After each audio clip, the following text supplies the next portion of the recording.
ನೆಲೆಗೊಳಿಸಿದ್ದಕ್ಕಾಗಿ ಸ್ತೋತ್ರ. ಮುಂದಿನ ಭಾಗವನ್ನು ನಿನ್ನ ಕರೆಗಳಿಗೆ ಒಪ್ಪಿಸ್ತಾ ಇದ್ದೇನೆ. ಸಾಕ್ಷ್ಯ ಭಾಗವನ್ನು ಆಶೀರ್ವದಿಸು, ಪ್ರಕಟಣೆ ಭಾಗವನ್ನು ಆಶೀರ್ವದಿಸು, ಕಾಣಿಕೆ ಭಾಗವನ್ನು ಆಶೀರ್ವದಿಸು, ವಾಕ್ಯ ಭಾಗವನ್ನು ಆಶೀರ್ವದಿಸು, ಕರ್ತನ ಪವಿತ್ರ ಭೋಜನದ ಆರಾಧನೆಯ ಭಾಗವನ್ನು ಆಶೀರ್ವದಿಸು. ಎಲ್ಲ ದೇವರ ಮಕ್ಕಳು ಸೇರಿ ಬರುವಂತೆ ಸಹಾಯ ಮಾಡು. ಯೇಸುವಿನ ಹೆಸರಿನಲ್ಲಿ ತಂದೆಯೇ, ದಯಮಾಡಿ ಎಲ್ಲರೂ ಕೂತ್ಕೊಳ್ರಿ. ಶ್ರೀ ಯೇಸು ನಾಮದಲ್ಲಿ ನಿಮ್ಮೆಲ್ಲರಿಗೂ ನನ್ನ ಹೃದಯಪೂರ್ವಕವಾದ ವಂದನೆಗಳು. ಇಲ್ಲಿವರೆಗೂ ದೇವರನ್ನು ಆರಾಧನೆ ಮಾಡಿದೆವು, ಅಭಿಷೇಕವನ್ನು ಹೊಂದಿಕೊಂಡೆವು. ಈಗ ದೇವರ ಸಾಕ್ಷಿ ದೇವರ ಮುಂದೆ ಕಳೆದ ತಿಂಗಳಲ್ಲಿ, ಜೂನ್ ತಿಂಗಳಲ್ಲಿ ದೇವರು ನಿಮ್ಮ ಜೀವನದಲ್ಲಿ ಏನಾದರೂ ಅದ್ಭುತ ಕಾರ್ಯಗಳನ್ನು ಮಾಡಿರುವುದೇ ಆದರೆ ದಯಮಾಡಿ ಸಭೆಯಲ್ಲಿ ನಿಂತು ಸಾಕ್ಷಿಯಾಗಿ ಹೇಳಬೇಕಾಗಿ ತಮ್ಮಲ್ಲಿ ನಾನು ಕೇಳಿಕೊಳ್ತೇನೆ. ಸಮಯವನ್ನು ನಿಮಗೆ ಕೊಡ್ತಾ ಇದ್ದೀನಿ, ಪ್ರಯೋಗ ಮಾಡಿಕೊಳ್ಳಿ.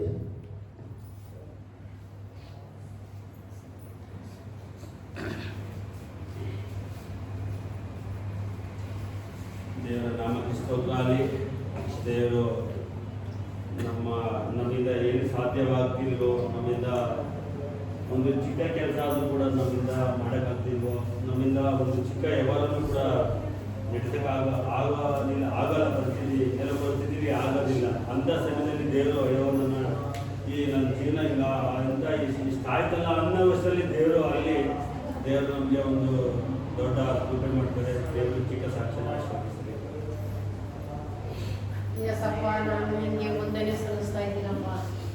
ಯೇಸುವೆ, ಹೋಗ್ಬೇಕು ಬರ್ಬೇಕು ಅಪ್ಪ, ನಿಜ ಮೇಲೆ ಈ ಬೆಳಗ್ಗೆ ನಾವು ಕಾಪಾಡಿ ಆರೋಗ್ಯವಾಗಿ ಕೊಟ್ಟು ಶಾಂತಿ ಸಮಾಧಾನ ಕೊಟ್ಟು ನಡೆಸಿದ್ದೀವಿ. ಕೋಟಿ ಕೋಟಿ ಸ್ತೋತ್ರ ಅಪ್ಪ. ಯೇಸು ಸ್ವಾಮಿ, ಎಷ್ಟೋ ಶಕ್ತಿ ಶಾಮರಾಗಿದ್ದು ದೇವರು ನಮ್ಮನ್ನು ಕಾಪಾಡಿದ್ರೆ. ನೆನ್ನೆ ದಿವಸ ನಮ್ಮರೇ ಅಲ್ಲಿ ಸಾತಿನಹಳ್ಳಿ ಗೇಟ್ನಾಗೆ ಹಾವು ಕಡಿದು ತೀರ್ಕೊಂಡು ಹೋದ್ರು ನೆನ್ನೆ ದಿವಸ ಅಪ್ಪ. ಇನ್ನೊಬ್ರು ಅವರು ನಮ್ಮರೇ ನೆಲ್ಲೂರಟ್ಟೆಗ ಹಾವು ಕಡಿದು ಆಸ್ಪತ್ರೆಗೆ ಅಡ್ಡಿದ್ರು.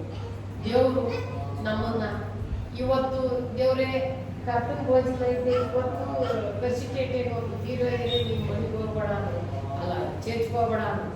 ಎಸಪ್ಪ, ಇಲ್ಲ ನಾನು ಹೋಗ್ಬಿಡ್ತೀನಿ, ನೀನೇ ಹೋಗು ಅಂತ ನಮ್ಮ ಮಗನಿಗೆ ಹೇಳಿ ಬಂದಿದ್ದೀನಿ. ದೇವರು ನಮ್ಮನ್ನ ಜೀವನವಾಗಿ ಆರೋಗ್ಯ ಬಗ್ಗೆ ಕೊಟ್ಟು ಶಾಂತಿ ಸಮಾಧಾನ ಕೊಟ್ಟು ನಮ್ಮನ್ನು ಕಾಪಾಡಿರೋಕ್ಕೆ ಕೋಟಿ ಕೋಟಿ ಸ್ತೋತ್ರ ಅಪ್ಪ. ಯೇಸು ಸ್ವಾಮಿ, ನನಗೂ ಮಧ್ಯದಲ್ಲಿ ಟೈಮೇ ಚೆನ್ನಾಗಿಲ್ಲ. ಕಣ್ಣೂರಿ ಕಾಲೂರಿ ಒಂದಿನ ಕಮ್ಮಿ ಆಗ್ತದೆ, ಒಂದಿನ ಜಾಸ್ತಿ ಆಗ್ತದೆ ಅಪ್ಪ. ನನಗೋಸ್ಕರ ಪ್ರೇಯರ್ ಮಾಡ್ಕೊಳ್ಳಿ. ಕೋಟಿ ಕೋಟಿ ಸ್ತೋತ್ರ. ನಾನು ಅಲ್ಲೇ ಈಗ ಹೋಗ್ಬೋದು 15 ವರ್ಷ ಆಗ್ಬೋದು ನಾನು ಚರ್ಚಿಗೆ ಬಂದು ಒಂದು ಹೂವಿನ ಹಣ್ಣು ಆಗದಲ್ಲಿ ನಮ್ಮನ್ನ ದೇವರು ಕಾಪಾಡಿರೋದಕ್ಕೆ ಇವತ್ತು ಕಾಪಾಡೋದು. ಯಾಕೆ ಈ ಮಧ್ಯೆ ಈ ತಿಂಗಳಿಂದ ಹಂಗಾಗಿದೆ, ನನಗೋಸ್ಕರ ಪ್ರೇಯರ್ ಮಾಡಿದ್ದು. ಕೋಟಿ ಕೋಟಿ ಸ್ತೋತ್ರ. ಯೇಸು ನಾಮದಿಂದ ನಾನು ಬೇಡ್ತೀನಿ.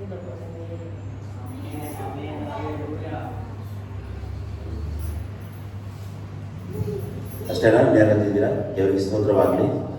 ಪ್ರಕಟಣೆ ಈ ಭಾನುವಾರ ಕರ್ತನ ಭೋಜನ ಇರುವ ಕಾರಣದಿಂದ ಎಲ್ಲರಿಗೂ ಊಟವನ್ನು ಸಿದ್ಧ ಮಾಡ್ಕೊಂಡು ಬಂದಿದ್ದಾರೆ ನಮ್ಮ ಮಲ್ಲೇಶ್ವರ ಕುಟುಂಬಕ್ಕಾಗಿ. ದೇವರಿಗೆ ಸ್ತೋತ್ರ. ಮುಂದಿನ ಸರಿ ಕರ್ತನ ಭೋಜನ ಟೈಮಲ್ಲಿ ಊಟವನ್ನು ಸಂಜೆ ಬ್ರದರ್ ಮಾಡ್ಕೊಂಡು ಬರ್ತಾರೆ. ಸೊ ನೆನಪಲ್ಲಿ ಇಟ್ಕೊಳ್ರಿ. ದೇವರು ನಿಮ್ಮನ್ನು ಆಶೀರ್ವಾದ ಮಾಡಲಿ. ಕರ್ತನ ಭೋಜನ ಟೈಮಲ್ಲಿ ದಯಮಾಡಿ ಹೇಳ್ತಾ ಇದ್ದೀನಿ, ಎಲ್ಲರೂ ಭಾಗವಹಿಸ್ತಾರೆ. ಏನು ಸಾವಿರಾರು ಕಷ್ಟಗಳಿರ್ತದೆ, ಸಮಸ್ಯೆಗಳಿರ್ತದೆ. ಇದು ನಾವು ಬರುವಂಥದ್ದು ಮನುಷ್ಯರ ಮರಣವನ್ನು ನೆನೆಸಿಕೊಳ್ಳುವುದಕ್ಕಾಗಿಲ್ಲ, ಯೇಸು ಕ್ರಿಸ್ತನ ಶಿಲುಬೆಯ ಮರಣವನ್ನು ನೆನೆಸಿಕೊಳ್ಳುವುದಕ್ಕಾಗಿ ಅಷ್ಟೇ ಅಂತ ಬೈಬಲಲ್ಲಿದೆ. ಸೇವಕರನ್ನ ನೆನೆಸ್ಕೊಳ್ಳೋದಕ್ಕಾಗಿ ಬರೆದಿದೆಯಾ? ಇಲ್ಲ. ಯೇಸುವನ್ನ ಶಿಲುಬೆಯ ಮರಣವನ್ನು ನೆನೆಸಿಕೊಳ್ಳೋದಕ್ಕಾಗಿ. ದಯಮಾಡಿ ಮಿಸ್ ಮಾಡ್ಕೋಬೇಡ್ರಿ. ಇವತ್ತು ನಾಗಮ್ಮವ್ರು ಮಿಸ್ ಮಾಡ್ಕೊಂಡಾರೆ, ಲಕ್ಷ್ಮಮ್ಮ ಮಿಸ್ ಹೋದ ತಿಂಗಳು ಬಂದಿಲ್ಲ, ಈ ತಿಂಗಳು ಬಂದಿಲ್ಲ. ಅವ್ರ ಮಾತುಗಳು ಮಾತ್ರ 1 ಕೋಟಿಗಿಂತಲೂ ಬೇರೆ ಹಾಡು ಆಜ್ಞೆ ಆಗಿರ್ತದೆ. ಸೊ ಹಾಗಾಗಿ ಇವತ್ತು ಮೇಘ ಸಿಸ್ಟರ್ ಬಂದಿಲ್ಲ, ಸಂಜಯ್ ಬ್ರದರ್ ಅವರು ಬಂದಿಲ್ಲ, ಮತ್ತು ಶಿವಾನಿ ಸಿಸ್ಟರ್ ಬಂದಿಲ್ಲ. ಸೊ ಅದ್ರ ಮಟ್ಟಿಗೆ ನೀವು ಕರ್ತನ ಭೋಜನ ಟೈಮ್ನಲ್ಲಿ ಸಾಧ್ಯವಾದಷ್ಟು ಮಟ್ಟಿಗೆ ನೀವೆಲ್ಲರೂ ಭಾಗಿಗಳಾಗಬೇಕೆಂಬುದಾಗಿ ತಮ್ಮಲ್ಲಿ ಕೇಳಿಕೊಳ್ಳುತ್ತೇನೆ. ನಿಮ್ಮ ಮಗ ಬಂದಿಲ್ಲ, ಅಣ್ಣವರು ಬಂದಿಲ್ವಾ? ರಾತ್ರಿ ಪ್ರಾರ್ಥನೆಗೆ ಬಂದಿದ್ರಲ್ಲ? ಬಂದಿದ್ರು, 3 ಜನ ಬಂದಿದ್ರಲ್ಲ, ನೀವು ಮತ್ತು ಇನ್ನೊಬ್ಬರು. ಓಕೆ, ಅದೊಂದು ಕೃತಜ್ಞತೆ ಹೇಳ್ತಾ ಇದ್ದೆ ನಾನು. ಕಳೆದ ವಾರದಲ್ಲಿ 29ನೇ ತಾರೀಕು ರಾತ್ರಿ ಪ್ರಾರ್ಥನೆ ಇತ್ತು. ಬರ್ತೀವಂತೆಲ್ಲ ಕೈ ಎತ್ತಿದವರು ಬರಲಿಲ್ಲ. ಸೊ ಅವರ ಕಷ್ಟಗಳು, ಸಮಸ್ಯೆಗಳು ಸಾವಿರಾರು ಇರಬಹುದು, ಅದು ದೇವರಿಗೆ ಗೊತ್ತುಂಟು. ಆದರೆ ಬಂದಂಥ ನೀವೆಲ್ಲರಿಗೂ ಸಂಜೆ ಕುಟುಂಬ ಬಂದಿದ್ರು, ಮತ್ತು ಅಂಜನ್ನವರು ಅವ್ರ ರಿಲೇಷನ್ ಕಡೆ ಬಂದಿದ್ರು. ಸೊ ದೇವರಿಗೆ ಸ್ತೋತ್ರ. ಸಣ್ಣ ಪ್ರಮಾಣದಲ್ಲಿ ಗಂಗಮ್ಮ ಕೂಡ ಬಂದಿದ್ರು. ಸಣ್ಣ ಪ್ರಮಾಣದಲ್ಲಿ 9 ಗಂಟೆಗೆ ಪ್ರಾರಂಭ ಮಾಡಿ 12 ಗಂಟೆವರೆಗೂ ಪ್ರಾರ್ಥನೆಯನ್ನು ಮಾಡೋಕ್ಕೆ ದೇವರು ಶಕ್ತಿಯನ್ನು ಕೊಟ್ಟಿದ್ದಾನೆ. ಕರೆಂಟ್ ಕೂಡ ಇರಲಿಲ್ಲ, ಫ್ಯಾನ್ ಇರಲಿಲ್ಲ, ಏನೂ ಇರಲಿಲ್ಲ. ದೇವರ ಕೃಪೆಯಿಂದ ಅದು ನಮ್ಮ ಬ್ರದರ್ ಹೇಳ್ತಾ ಇದ್ರು, ಪ್ರಾರ್ಥನೆ ಮಾಡಿದ ಟೈಮ್ ಹೋಗಿದ್ದೇ ಗೊತ್ತಿಲ್ಲ ಅಂತ ಹೇಳೋದು. ಅಲ್ಲಲ್ಲಿಯ ಸೊ ಹಾಗೆ 9 ಗಂಟೆಗೆ ಪ್ರಾರಂಭ ಮಾಡಿ 12 ಗಂಟೆಗೆ ಕರೆಕ್ಟ್ ಟೈಮ್ ನಿಲ್ಲಿಸಿದ್ವಿ. ಪ್ರಾರ್ಥನೆ ಟೈಮ್ ಹೋಗಿದ್ದೇ ಗೊತ್ತಾಗಲಿಲ್ಲ. ಸೊ ನಿಮ್ಗೆ ಹೆಂಗೆ ಅನಿಸ್ತಿತ್ತೆ ನಿಖಿತ ಸಿಸ್ಟರ್, ಗಂಗಮ್ಮ ಅವರೇ? ಬೇಜಾರು ಅನಿಸ್ತಿತ್ತ, ಬೋರ್ ಅನಿಸ್ತಿತ್ತ? ಸೊ ನಾವು ಎಲ್ಲೇ ಹೋದ್ರೂ ಕೂಡ ಅಲ್ಲಿ ಸಮಾಧಾನ ನೆಮ್ಮದಿಯಾಗಿ ಅದನ್ನ ಏನು ಮಾಡ್ತಿರ್ತೀವಿ. ಕೆಲವೊಂದು ಕೊರತೆಗಳಿರ್ತದೆ, ಕೆಲವೊಂದು ಸಮಸ್ಯೆಗಳಿರ್ತದೆ. ಏನೇನು ಅವತ್ತು ಕೊರತೆಗಳಿತ್ತು, ಕರೆಂಟ್ ಕೊರತೆ ಇತ್ತು, ಮತ್ತೆ ಫ್ಯಾನ್ ಇರಲಿಲ್ಲ, ಮತ್ತೆ ಟೀ ಇರಲಿಲ್ಲ, ಬಿಸ್ಕೆಟ್ ಇತ್ತು, ಸ್ವೀಟ್ ಇತ್ತು, ಖಾರ ಬೂಂದಿ ಎಲ್ಲ ಇತ್ತು, ಟೀ ಒಂದೇ ಇರಲಿಲ್ಲ, ಹೌದಲ್ವಾ? ಸೊ ಹಾಗಾಗಿ ಕೆಲವೊಂದು ಕೊರತೆಗಳೆಲ್ಲ ಇರ್ತದೆ. ಸೊ ಅದನ್ನೆಲ್ಲ ನಾವೇನು ಮಾಡ್ಬೇಕಂದ್ರೆ ಸಹಿಸಿಕೊಂಡು ಹೋಗ್ಬೇಕು. ಅಲ್ಲಲ್ವಿಯಾ? ಸೊ ಟೀಗೋಸ್ಕರ, ಗ್ಯಾಸ್ಗೋಸ್ಕರ, ಸಿಲಿಂಡರ್ಗೋಸ್ಕರ ಕರೆಂಟ್ ಬರಲಿಲ್ಲ ಅಂತ ನೆಗ್ಲೆಕ್ಟ್ ಮಾಡಕ್ ಹೋಗ್ಬಾರ್ದು ಮಲ್ಲೇಶನ್ ಅವರೇ. ಸೊ ಬರುವ ದಿನಗಳಲ್ಲಿ ಒಬ್ಬೊಬ್ರು ಸೇವಕರು, ಈಗ ಮೊನ್ನೆ ಒಬ್ರು KGF ನಿಂದ ಫೋನ್ ಮಾಡಿದ್ರು ವಾಟ್ಸಪ್ಪಲ್ಲಿ ನೋಡಿ, ತುಂಬ ಸಂತೋಷ, ಕತ್ತಲಲ್ಲಿ ನೀವು ಪ್ರೇಯರ್ ಮಾಡ್ತಾ ಇದ್ದೀರ ಅಂತೇಳಿ. ನಾನು ಸ್ಟೇಟಸ್ ಎಲ್ಲ ಹಾಕಿದೆ. KGF ನಿಂದ ಫೋನ್ ಮಾಡಿ ಹಾರ್ಟ್ ಸಿಗ್ನೆ ಹಾಕಿದ್ದಾರೆ ನನಗೆ, ರಾತ್ರಿ ಪ್ರಾರ್ಥನೆ ಮಾಡಿದಾರಂತೆ. ಸೊ ಅವರು ಬರ್ತೀನಂತ ಹೇಳ್ತಾ ಇದ್ದಾರೆ. ರಾತ್ರಿ ಪ್ರಾರ್ಥನೆಗೆ ನಮ್ಮನ್ನು ಕರೀರಿ ಎಂಬುದಾಗಿ ಹೇಳ್ತಾ ಇದ್ದಾರೆ. ಸೊ ಹಾಗಾಗಿ ಬರುವ ದಿನಗಳಲ್ಲಿ ಕರೆಂಟ್ ಇರಲಿ, ಇಲ್ಲದೆ ಇರಲಿ, ಚಾಯ್ ಇರಲಿ, ಚಾಯ್ ಇಲ್ಲದೆ ಇರಲಿ, ನಾವು ಮಾಡೋದೇನೋ ಪ್ರಾರ್ಥನೆ. ಮತ್ತೊಬ್ಬರಿಗೆ ಸಾಕ್ಷಿ ಆಗಿರ್ಬೇಕು. ಈ ಬೇತೇಲ್ ಸಭೆ ನನ್ನ ವಾಟ್ಸಪ್ಪಲ್ಲಿ ಎಲ್ಲರಿಗೂ ಸಾಕ್ಷಿ ಆಗಿದೆ. ಅಲ್ಲಲೆಯ ಎಲ್ಲಿ ಮಾಡಿದಿರಿ? ಕತ್ತಲಲ್ಲಿ ಮೆಲುಗುವತ್ತಿ ಹಾಕಿ ಪ್ರಾರ್ಥನೆ ಮಾಡಿದಿರಲ್ಲ, ದೀಪ ಹಚ್ಚಿ ಪ್ರಾರ್ಥನೆ ಮಾಡಿದಿರಲ್ಲ, ಹಚ್ಚಿದಲ್ವಾ?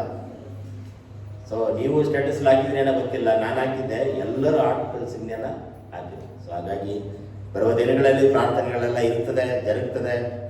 ನೀವು ಸಮಯ ಕರೆಕ್ಟಾಗಿ ಕೊಟ್ಟರೆ ನಾವು ಅದ್ರ ಪ್ರಕಾರ ನಾವು ಮಾಡ್ಬೋದು. ಡೇಟ್ಗಳು, ದಿನಾಂಕ ಕರೆಕ್ಟಾಗಿ ಮಾಡ್ಕೊಂಡು ಹೋಗ್ಬೋದು. ಸೊ ಹಾಗಾಗಿ ನೀವು ಸಹಕಾರ ಮಾಡಿರಿ. ಬೇರೆಯವ್ರ ಥರ ಕೆಲವರೆಲ್ಲ ಹೇಳ್ತಾ ಇದ್ರು, ಏನೇನೋ ಶಾಪೆಲ್ಲ ಇಡ್ತಾರಂತೆ, ಬರಲಿಲ್ಲ ಅಂದರೆ ನಿನ್ನ ಶಾಪ ಬರ್ತದೆ, ನಿನಗೆ ರೋಗ ಬರ್ತದೆ, ಕಾಯಿಲೆ ಬರ್ತದೆ ಅಂತ ಹೇಳ್ತಾರೆ. ಸೊ ನಾನು ಅದನ್ನೆಲ್ಲ ಹೇಳಲ್ಲ. ಸಾಧ್ಯವಾದಷ್ಟು ಮಟ್ಟಿಗೆ ಸಹಕಾರ ಮಾಡಿರಿ.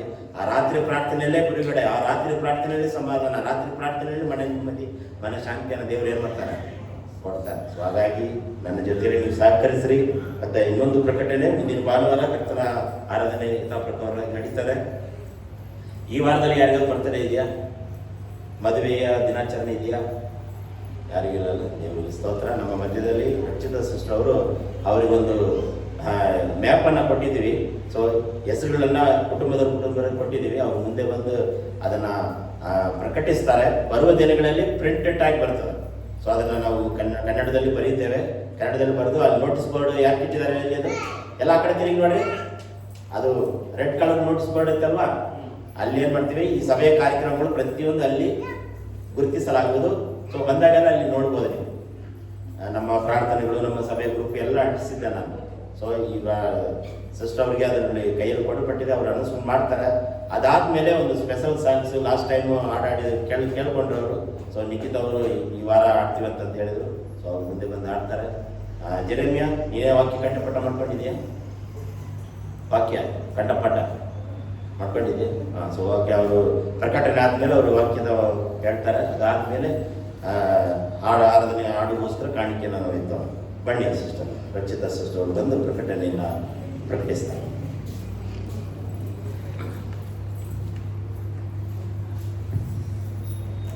ಇನ್ನೊಂದು ಅನೌನ್ಸ್ಮೆಂಟ್ ಇದೆ ಚರ್ಚ್ ಕ್ಲೀನಿಂಗ್ ಬಗ್ಗೆ. ಮುಂದಿನ ವಾರದಿಂದ ನೋಟಿಸ್ ಬೋರ್ಡಲ್ಲಿ ಹಾಕ್ತೀನಿ ನಾನು. ವಾರ ಅಲ್ಲಿ ಯಾರ್ದು ಹೆಸರಿರುತ್ತೋ ಅವ್ರ ಕುಟುಂಬದವ್ರು ಬಂದು ಶನಿವಾರ ಸಂಜೆನಾದ್ರೂ ಬಂದ್ ಮಾಡ್ಬೋದು, ಇಲ್ಲ ಬೆಳಗ್ಗೆ ಬರಲ್ಲ. ಯಾರು ಬೆಳಗ್ಗೆ ಬರೋಕ್ಕಾಗಲ್ಲ, ಸಂಜೆ ಈವ್ನಿಂಗ್ ಬಂದು ಚರ್ಚ್ ಕ್ಲೀನ್ ಮಾಡಿ, ಚಾಪೆ ಹಾಸ್ತಿರೋ ಬಿಡ್ತಿರೋ ಗೊತ್ತಿಲ್ಲ, ಬಟ್ ಕ್ಲೀನಿಂಗ್ ಮಾತ್ರ ಮಾಡಿ ಹೋಗ್ಬೇಕು. ಲೀಸ್ಟ್ ಪ್ರಕಾರನೇ ಮಾಡ್ಕೊಂಡೋಗಿ. ಮುಂದಿನ ವಾರ ನಮ್ಮ ಕುಟುಂಬದಿಂದನೇ ಮಾಡ್ತೀವಿ, ಮಲೇಶಿಯಾ ಕುಟುಂಬ, ಮತ್ತು ನೆಕ್ಸ್ಟು ಅರ್ಚನಾಂಟಿ ಕುಟುಂಬ ಮಾಡ್ತಾರೆ. ನೆಕ್ಸ್ಟು ಆಂಜನಪ್ಪ ಅಂಕಲ್ ಅವರು ಕುಟುಂಬದಿಂದ ಮಾಡ್ತಾರೆ. ಮತ್ತು ಮುಂದಿನ ವಾರ ಆಚೆ ಬರೋವಾರ ಲಕ್ಷ್ಮಮ್ಮ, ನಾಗಮ್ಮ, ಗಂಗಮ್ಮ ಮತ್ತು ಬಸವಣ್ಣ ಇಷ್ಟು ಜನ ಬಂದು ಲೀಸ್ಟ್ ಪ್ರಕಾರ ನೋಡ್ಕೊಂಡು ಮಾಡಬೇಕು. ನೆಕ್ಸ್ಟ್ ವಾರ ಹಂಗೆ ಕಂಟಿನ್ಯೂ ಆಗ್ತಾ ಇರುತ್ತೆ. ಲೀಸ್ಟ್ ನೋಡ್ಕೊಂಡು ಕಂಟಿನ್ಯೂ ಮಾಡಿ.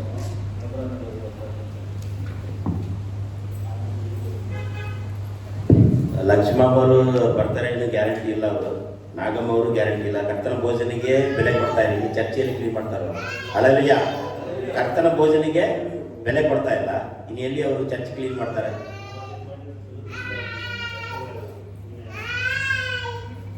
ಅಲ್ಲೆಲ್ಲಯ್ಯ ಗಮನಿಸ್ತಾ ಇದ್ದೀರಾ? ಸೊ ಗಂಗಮ್ಮ ಬರ್ತಾರೆ ಬಿಡ್ರಿ. ಸೊ ಅವರು ಲಿಸ್ಟಲ್ಲಿ ಬರೆದಾಕುವಾಗ ಸಾಯಂಕಾಲ ಬಂದು ಇಲ್ಲಿ ಬೆಳಗ್ಗೆ ಬಂದು ಮಾಡೋದಾದ್ರೆ ಬೇಗ ಬರ್ಬೋದು.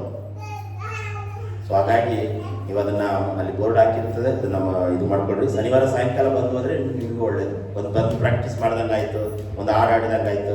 ಒಂದು ಅರ್ಚನಾ ಕುಟುಂಬದವ್ರು ಬಂದಾಗ ಬಂದು ಇಬ್ಬರು ನಿಂತ್ಕೊಂಡು ಒಂದು ಎಲ್ಲ ಕ್ಲೀನ್ ಮಾಡಿಬಿಟ್ಟು ಒಂದು 2 ಹಾಡು ಪ್ರಾಕ್ಟೀಸ್ ಮಾಡ್ಬೋದು, ಹಾಡು ಆಡ್ಬೋದು, ಪ್ರಾಕ್ಟೀಸ್ ಮಾಡ್ಬೋದು. 2 ಸಲ ನೀವು ಪ್ರಾಕ್ಟೀಸ್ ಮಾಡಿದ್ರೆ ನಿಮಗೆ ಅದು ಏನಾಗುತ್ತೆ, ಕಂಟಿನ್ಯೂ ಆಗಿ ಹೋಗ್ತಾ ಇರ್ತದೆ. ದೊಡ್ಡ ದೊಡ್ಡ ಸಭೆಗಳಲ್ಲಿ ಒಂದಿನ ಮುಂಚೆನೇ ಅಭ್ಯಾಸ ಮಾಡ್ತಾರೆ.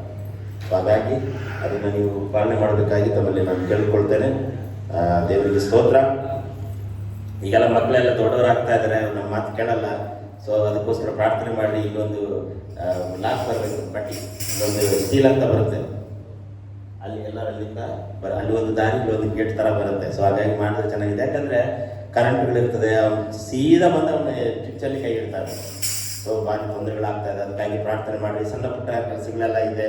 ಸೊ ಮೆಲ್ಲಕ್ಕೆ ನಿಧಾನವಾಗಿ ಒಂದೊಂದಾಗಿ ಏನು ಮಾಡೋಣ, ನಾವು ಅದನ್ನು ಪ್ರಾರ್ಥನೆಯಲ್ಲಿ ಮಕ್ಕಳನ್ನ ಆದಷ್ಟು ಮಟ್ಟಿಗೆ ಭದ್ರಪಡಿಸ್ಕೊಳ್ರಿ. ಯಾಕಂದರೆ ನಾವು ಆರಾಧನೆಯಲ್ಲಿ ಬ್ಯುಸಿಯಾಗಿರ್ತೀವಿ. ಮಕ್ಕಳು ಅಲ್ಲಿ ಇಲ್ಲಿ ಹೋಗಿ ಕರೆಂಟಲ್ಲಿ ಕೈ ಇಟ್ಬಿಟ್ರೆ ತುಂಬ ಕಷ್ಟ ಆಗ್ತದೆ. ಸೊ ಜೆರೆಮಿ ಅವರು ಬಂದು ವಾಕ್ಯದ ಒಂದು ಹೇಳಿದ ಮೇಲೆ ಸ್ಪೆಷಲ್ ಸಾಂಗ್ಸನ್ನು ಕಾಣಿಕೆ ಟೈಮ್ ಮಾಡ್ತಾರೆ.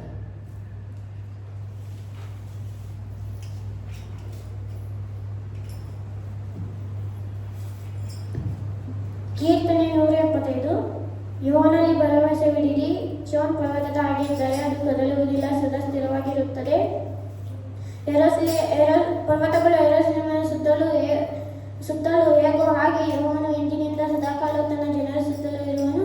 ದುಷ್ಟರ ದಂಡಾಧಿಕಾರವು ನೀತಿವಂತರ ಸ್ವಾಸ್ಥ್ಯದಲ್ಲಿ ಉಳಿಯೋದೇ ಇಲ್ಲ, ಉಳಿದರೆ ನೀತಿವಂತರ ಆಕ್ರಮಣಕ್ಕೆ ಕೈ ಹೆಚ್ಚರು.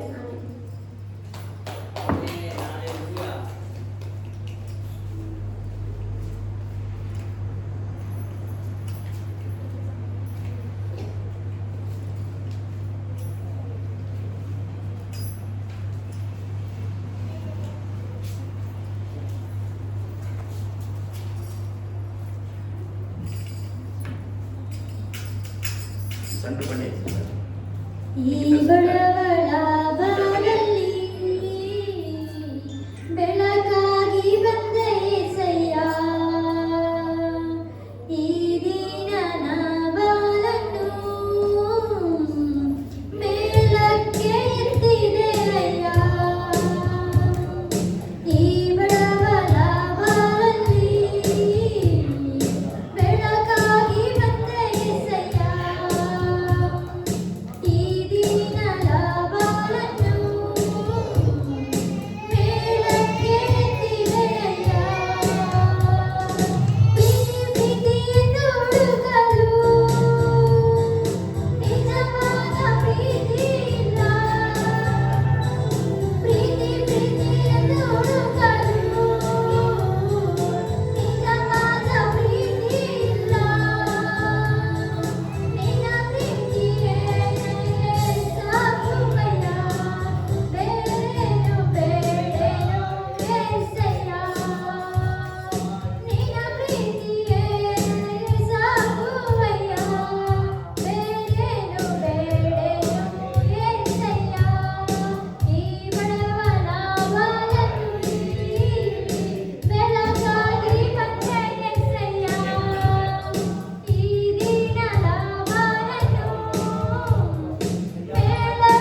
ಸ್ವಲ್ಪನಾದ ದೇವರೇ ನಿಮಗೆ ಸ್ತೋತ್ರವಾಗಲಿ. ಸಭೆಯಲ್ಲಿ ಆರಾಧನೆಯಲ್ಲಿ ಕೊಡಲ್ಪಟ್ಟಿರುವ ಕಾಣಿಕೆಯನ್ನು, ದಶಮ ಭಾಗಗಳನ್ನು ಆಶೀರ್ವಾದ ಮಾಡು. ಕೊಟ್ಟಂಥ ಕುಟುಂಬಗಳನ್ನು, ವ್ಯಾಪಾರಗಳನ್ನು, ವರುಮಾನಗಳನ್ನು ಹೆಚ್ಚಿಸು. ಒಳ್ಳೆ ಸಂಪಾದನೆ ದೇವರೇ ಈ ಜೂಳ ತಿಂಗಳಲ್ಲಿ ಮಾಡಲಿಕ್ಕಾಗುವಂತೆ ಸಹಾಯ ಮಾಡು. ಈ ಕರ್ತನೆ ಕೊರತೆಗಳಿಂದ ಬರುವ ಎಲ್ಲ ಸಮಸ್ಯೆಗಳು, ಹೋರಾಟಗಳು, ಗಡಿಬಿಡಿಗಳು, ಶೋಧನೆಗಳು, ಕಷ್ಟಗಳು, ಕಣ್ಣೀರು, ವೇದನೆ, ದುಃಖ ಎಲ್ಲ ಮಾರ್ಪಾಟಾಗಲಿ ಯೇಸುವಿನ ನಾಮದಲ್ಲಿ ಕರ್ತನೆ. 60ರಷ್ಟು 80ರಷ್ಟು 100ರಷ್ಟು ಅವರ ಜೀವನದಲ್ಲಿ ನೆರವೇರಲಿ, ಆಶೀರ್ವದಿಸಿ ಅಭಿವೃದ್ಧಿ ಆಗಲಿ ಯೇಸುವಿನ ನಾಮದಲ್ಲಿ. ಹಾಗೆ ಮಾಡುವುದಕ್ಕಾಗಿ ಸ್ತೋತ್ರ ಯೇಸುವಿನ ಹೆಸರಿನಲ್ಲಿ ತಂದೆ. ಅಲ್ಲಲ್ಲಿಯ ಕಳೆದ ವಾರ ಯಾವುದರ ಕುರಿತು ಧ್ಯಾನ ಮಾಡಿದ್ದೇವೆ ನೆನಪಿದೆಯಾ?